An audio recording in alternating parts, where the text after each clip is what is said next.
बदन से मांस गिर रही है। जंगी महाराज,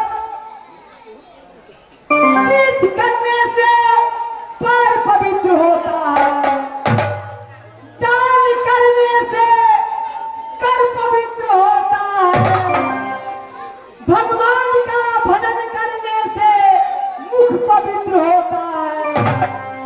इसलिए तुम यहाँ से चलो भागीरथी गंगा में, जो कि भागीरथी अपने 88,000 नाती पोता को सुमरन करने के लिए भागीरथी गंगा को स्वर्ग से उतार कर लाए पृथ्वी पर। चलो उसी भागीरथी गंगा में स्नान करेंगे, ये कोप जो है पूरा दूर हो जाएगा और तुम्हारा शरीर स्वस्थ हो जाएगा।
नदी गंगा में डूब लगाएंगे, निर्मल गर्भ होगा, उसके बाद खुशबूसा जाएगा।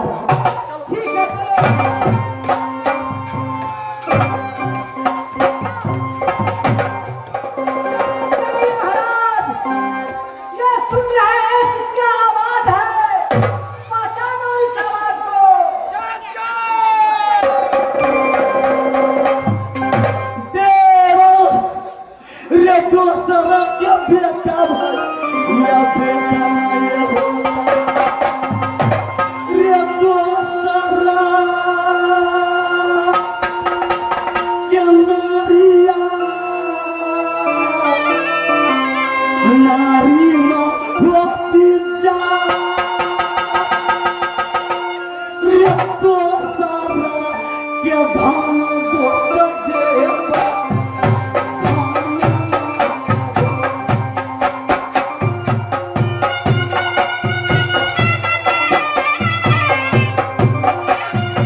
पुत्र जन्म लिया रहता, मेरे जाग से पुत्र जन्म लिया रहता, तो इस अवस्था में आज कांधे को सहारा बनकर रहता। चलो भैया, ये आगे निकलो। चाचा जी, वो कौन नहीं है? सभी पता है,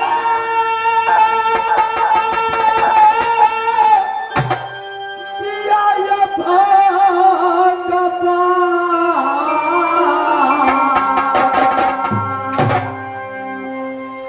वो कुशला सुनाओ मेरी जाता।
जो मेरे सर के ऊपर में जो बीत रहा है मैं तुम्हें सुनाऊं, तुम्हारे सीना कुमल है, तुम बर्दाश्त नहीं कर पाएगा बेटा। खैर जो मेरे सर के ऊपर में विपद पड़ा है इस विपद में भाग लोगे? ले सकते हैं पिताजी, क्यों नहीं लेंगे। मैं इस समय भागीरथी गंगा स्नान में जा रहा हूँ। मैं भी जाओ तुम अपने चाची की गोद में बैठ जाओ, चाची की संग में मेरे पीछे पीछे आओ। चलो भैया देवा चलो।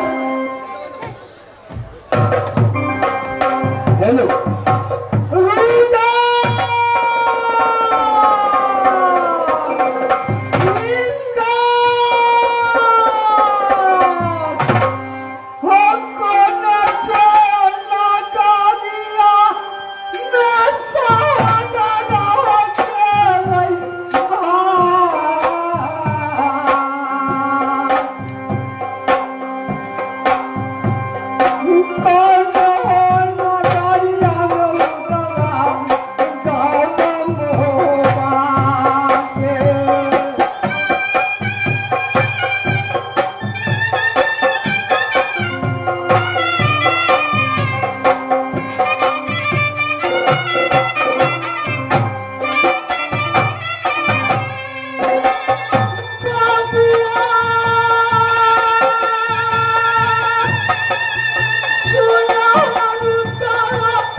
ये अत्याचारी अल्लाह का आवाज आ रहा है। मैं उसका सूरत नहीं देखना चाहता, वह मेहरी का खोज में लुकाने वाला मर्द है। जाओ उसे कहना न होता समाप्त होगा, समाप्त होगा, समाप्त होगा। नहीं नहीं ऐसे मत बोलो जंगी महाराज, बड़े भाई हैं, पिता के तुल्य होते हैं। अगर बड़े जो है छोटे को डांटते हैं, मारते हैं, उसका कुछ लज्जा नहीं होता। तुम्हारे दिल खराब थे इसलिए दिल खराब होते हैं, तो अपने भी बेगाने हो जाते हैं जंगी महाराज। अब तुम्हारा दिन सुदिन होने वाला है, सुखरी आने वाला है। तुम्हारा भाई सहोदरा तुमसे मिलने आया है, जा करके मिलो अपने सहोदरा से दोस्त। कैसे मिलूं बताऊं, कैसे मिलूं भैया? जिस समय मोहब्बत नगरी में मैं रो रहा था, अंत समय मोहब्बत नगरी में त्यागा कल जोड़ कर खड़ा होगा। भैया मोहब्बत का इज्जत मोहब्बत में रख दीजिए। नौकरानी समझकर मेरी प्यारी मोरंगवाली अत्याचारी मेरी प्यारी मोरंगवाली की नौकरानी समझकर नहीं रखा था। जंगी महाराज जरा गौर से सोचो, जिस वक्त सीता को शादी हुआ विश्वामित्र ने सुखरी देख करके लगन उचारा, तब सीता हरण क्यों हुआ, राम को वनवास क्यों हुआ, दशरथ जी को प्राण क्यों त्यागना पड़ा? ये समय चक्र है जंगी महाराज। बीती हुई बात को छोड़ दो, भाई सहोदरा सामने खड़ा है, तुम उसे क्षमा करो, उसे जाकर मिलो दोस्त। खैर देवा, तुम्हारे बात को मैं उल्लंघन नहीं कर सकता। कारण तुमने शरण दिया कि राय कामन में कोई नहीं पहचाना। तुम मिलो कोई मन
भैया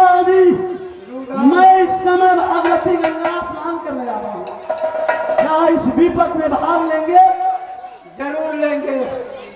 मैं रुकना, तुमको हरामजादी कुत्ता बना दिया। चलो मेरे संग साथ नदी गंगा मैया भागीरथी गंगा में डूब लगा लेना, तुम्हारे भी निर्मलगात हो जाएगा। चलो चलो।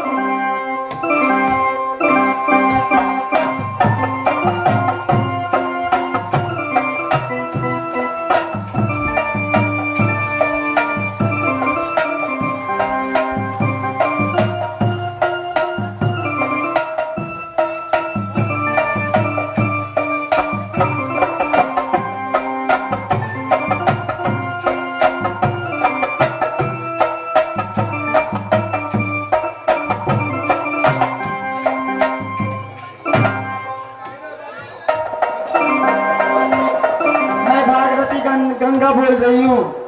यात्रीगण कृपया ध्यान दें, जो व्यक्ति मेरी आवाज सुनते हैं वो इस लहर में डुबकी लगाएगा, उसका सारा कष्ट और जितना रोग बला सारा दूर हो जाएगा।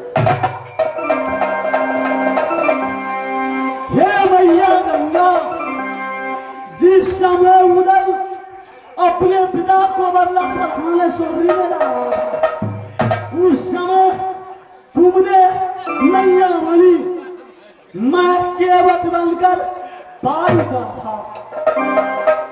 हे मैया,